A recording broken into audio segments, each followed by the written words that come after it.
Can we dive down here? Oh, I think I missed. Yep. When the news came out the physical discs were being ended, I thought, well, you know, this means that I can actually build a collection that I might one day finish.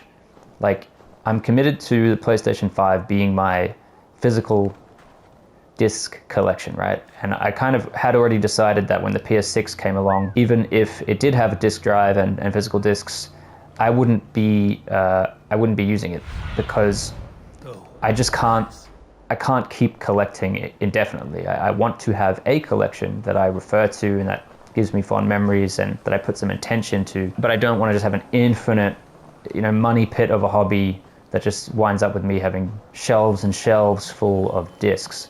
This all kind of ties in with this general sentiment I'm having of just needing a break in the constant flow of gaming hardware and gaming releases, and sort of getting that break in the form of the industry sort of buckling under its own weight. Like, you know, these consoles are going to hopefully be delayed longer than usual, so we all get a chance to actually exist with the consoles that we're still discovering.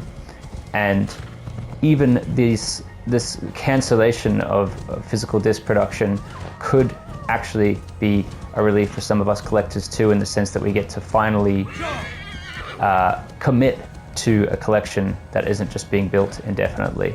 In a nutshell, that's what I'm getting at. It's just this desire to slow down and to sit with the hardware that we already have, with the technology that we already have. And it reminds me of, like, I spend a lot of time on YouTube and I see all sorts of content creators, usually gaming content creators, handing out advice on the healthiest way to game or the best way to balance, you know, gaming with a full-time job, or how many games to play at once. And all of the advice is contradicting and it never ends.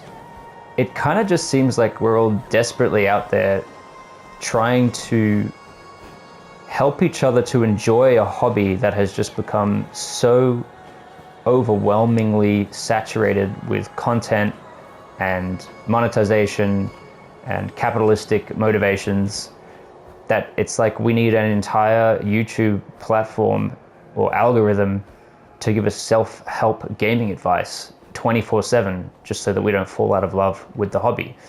And so that's one of the reasons why I kind of just think, you know, maybe it's a good thing if some of these things come to an end, if some of these things have, you know, a bit of a delay in production. Give us more time with the PlayStation 5. Let us build our collection. Let us sit with the hardware for another, you know, I would be up for, honestly, another generation's length of time. Like, we don't really need to push the boundaries beyond what we already have. Like, we can focus much more on art design than graphical fidelity, for example. There's so many ways the industry could move instead of just forward.